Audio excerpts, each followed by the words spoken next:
नमस्कार, स्वागत है आपका। मैं हूं आपके साथ साक्षी जादौन। पाक आर्मी चीफ मदरसा छाप मुल्ला मुनीर ने पाकिस्तान को पतन के गर्भ में पहुंचा दिया है। दुनिया का सबसे खूंखार और बर्बर चरमपंथी सोच रखने वाला आसिम मुनीर न केवल देश में बल्कि बॉर्डर पर भी चौतरफा घिर चुका है। पाकिस्तान, बताएं आपको, कि 4 टुकड़े होने के कगार पर खड़ा हुआ है। बलूचिस्तान और खैबर पख्तूनख्वा उसके हाथ से निकलता दिखाई पड़ रहा है। टीटीपी और बीएलए पाकिस्तान की कब्र खोदने में लगे हैं। टीएलपी मुनीर के खात्मे का प्लान तैयार कर रही है, जबकि बाहर तालिबान पाकिस्तान की गद्दारी और मक्कारी से आग बबूला हो गया है।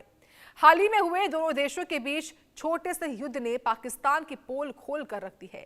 मुल्ला मुनीर के 100 से ज्यादा जवान मार दिए गए हैं। बॉर्डर बंद हुआ, पाकिस्तान का भीख वाला कटोरा खाली होने लगा है।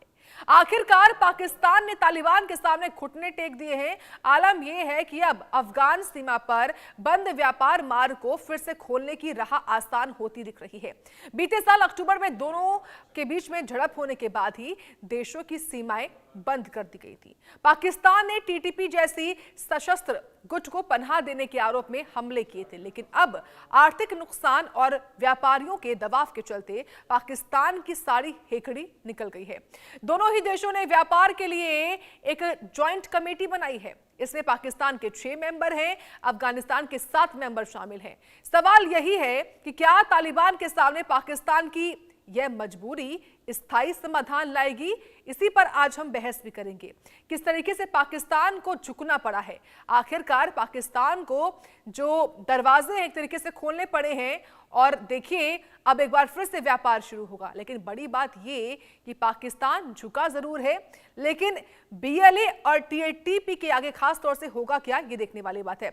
इस पर करेंगे बहस और खास मेहमान जुड़ चुके हैं डिस्कशन के लिए, जहां wing commander retired defence expert हैं प्रफुल्ल बख्शी जी हैं, साथ ही विदेश मामलों के जानकार हैं संजीव श्रीवास्तव जी। सबसे पहले सर, मैं आपके पास ही आऊंगी। प्रफुल्ल बख्शी जी, बताइए, ये जो खबर सामने आई है जहां पाकिस्तान और अफगानिस्तान के बीच में सहमति बनती दिखाई दे रही है व्यापार करने को लेकर, आपने खबर देखी, सबसे पहले क्या रिएक्शन था आपका इस पर? Thank you very much.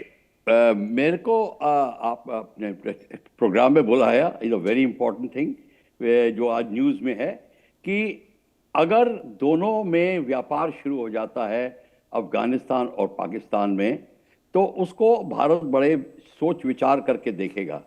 हालांकि फैलसफी तो आएगी एरिया में, पीस आएगा, पर अगर ये देखना होगा कि पाकिस्तान का जो कंट्रोलिंग अथॉरिटी है कि वो अफगानिस्तान तालिबान को पे हावी होते हैं मेंटली कि नहीं। हावी का मतलब है उनको इन्फ्लुएंस करते हैं, क्योंकि पाकिस्तान को पता चल गया है कि तालिबान जो अफगानिस्तान का है वो प्रो इंडिया है, वो प्रो देवबंदी है, देवबंदी ने उनको आशीर्वाद दिया हुआ है। ये पाकिस्तान को महंगा पड़ता दिखाई दे रहा है, वो इसी से डरते थे। तो अगर अब ट्रेड शुरू हो जाती है तो उनके लोगों के लिए बहुत अच्छा होगा, ट्राइबल्स के लिए अच्छा होगा। पर भारत को यह देखना पड़ेगा कि ये सारी स्थिति भारत के खिलाफ ना हो, ये जरूर देखना पड़ेगा। पर otherwise trade is welcome, progress is welcome, सब कुछ ठीक है। क्योंकि इस सारी सब चीज़ों के अंदर आपको ये देखना पड़ेगा, अगर इनकी इस्लामिक आइडियोलॉजी एक हो जाती है और पाकिस्तान का जो मुल्ला एलिमेंट एंड आर्मी हावी हो जाता है उनके ऊपर और उनको ब्रेन वॉश कर देता है कि भारत आपका दुश्मन है, तो वो हमारे लिए डेंजरस होगा। हमको ये इस बात को ध्यान, तभी अफगानिस्तान तालिबान के साथ हमारे रिलेशनशिप बिल्कुल क्लियर होने चाहिए, अच्छे होने चाहिए, और हम जितना उनको एड और प्रोग्रेस दे सके वो बहुत अच्छा होगा। इस समय हमारे लिए बड़ा सोच विचार का समय है, और इस सोच विचार के लिए, और हमें पता है मुनीर बड़ा शातिर आदमी है, उससे बड़ी चालें चलनी है, उसको अमेरिका का सपोर्ट रहेगा, ये भी मैं बता दूं, उसको चाइना का भी सपोर्ट रहेगा, ये भी बता दूं। Both America and China will want कि भारत बाहर रहे इस एरिया से। दोनों ही भारत को थ्रेट देखते हैं, क्योंकि भारत की जो मजबूती, इकोनॉमिक स्ट्रेंथ बढ़ती जा रही है और जो एरिया में इन्फ्लुएंस बढ़ता जा रहा है, चाइना और अमेरिका दोनों को महंगा पड़ रहा है। और इस समय बांग्लादेश को भी देखना पड़ेगा। भारत के लिए जो स्थिति है बड़ी सोच विचार के लिए करने वाली है और बहुत ही जो कहते हैं एक गूढ़ स्थिति बन रही है।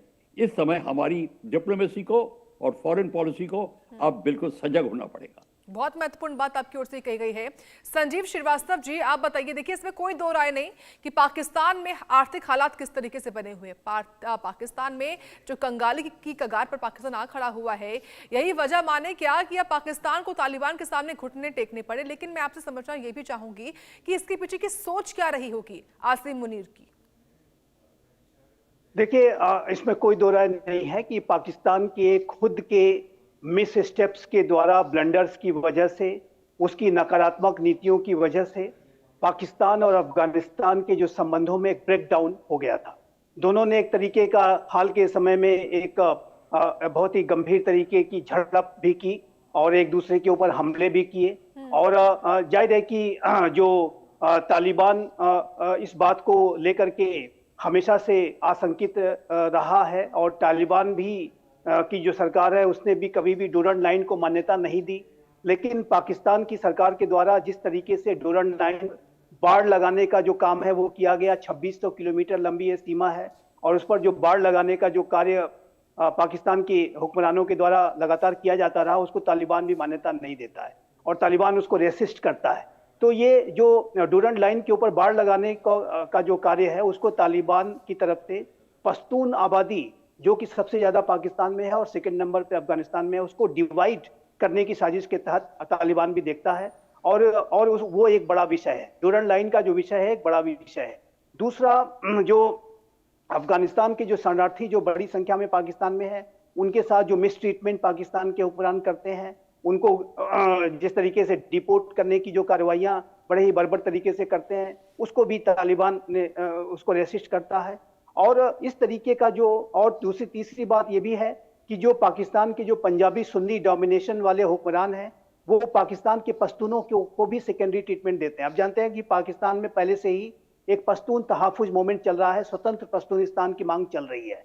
और जो तालिबान जो कि पश्तून डोमिनेटेड रिजीम है, वो इस बात को भी जानता है कि पाकिस्तान के पश्तूनों के साथ अच्छा व्यवहार नहीं किया जाता। तो इन वजहों से जो तालिबान की जो सरकार और पाकिस्तान की सरकार के बीच में सीधा सीधा टकराव रहा।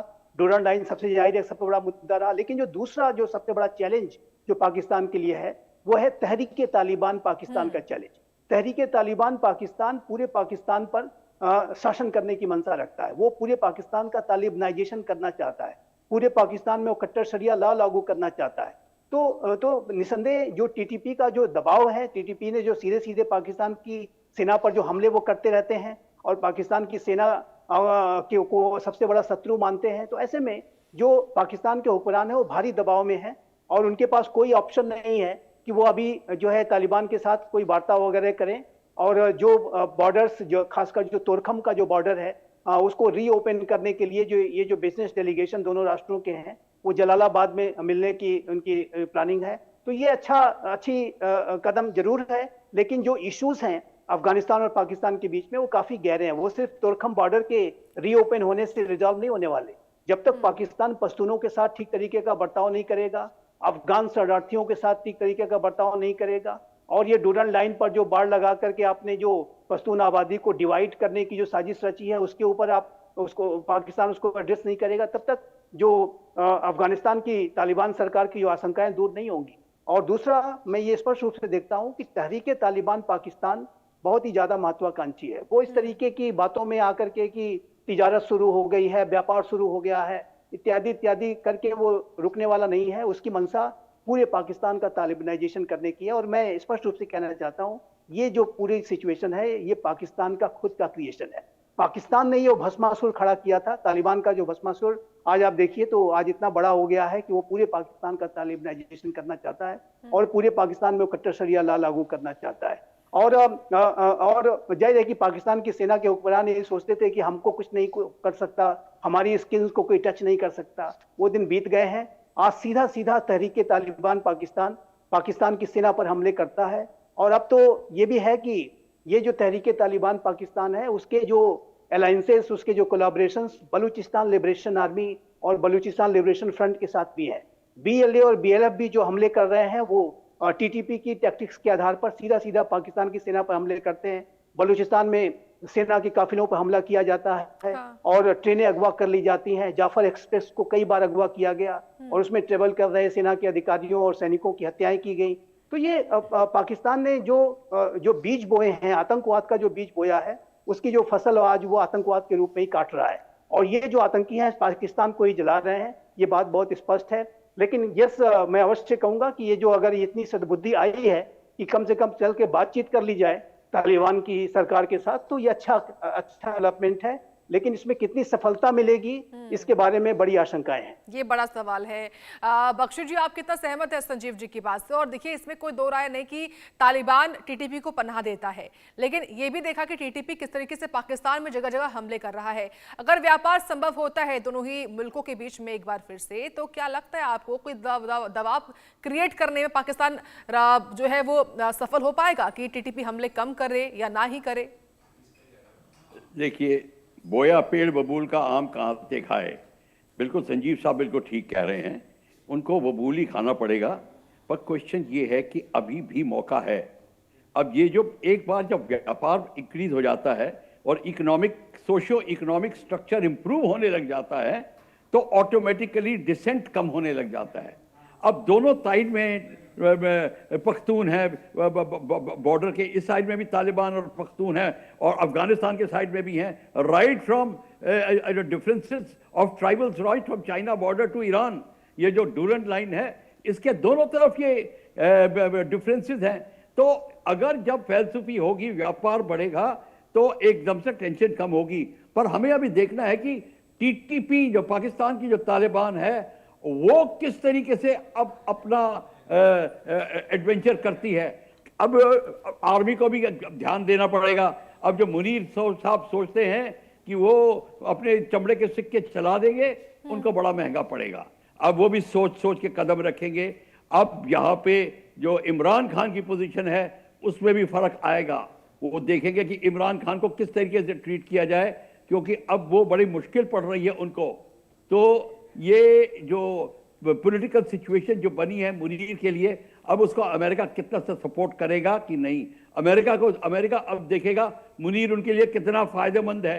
अगर बिल्कुल फायदेमंद नहीं है तो they drop him like a hot potato, एकदम से फेंक देंगे उसको।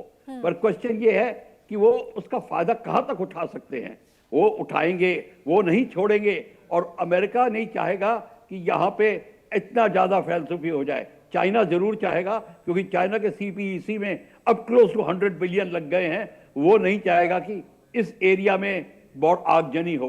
चाइना और अमेरिका नहीं चाहेगा कि चाइना का यहाँ पे कोई आधिपत्य या कुछ जमावड़ा भी बने।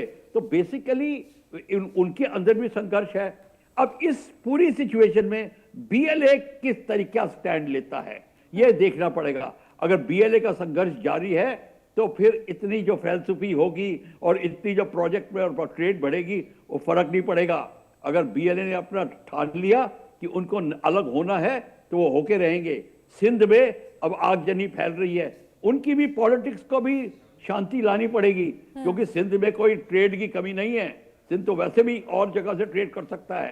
तो सिंध एरिया जो है और बीएलए का जो एरिया है टोटल बलूचिस्तान का, वहां पे उनको स्पेशल पॉलिटिक्स लानी पड़ेगी।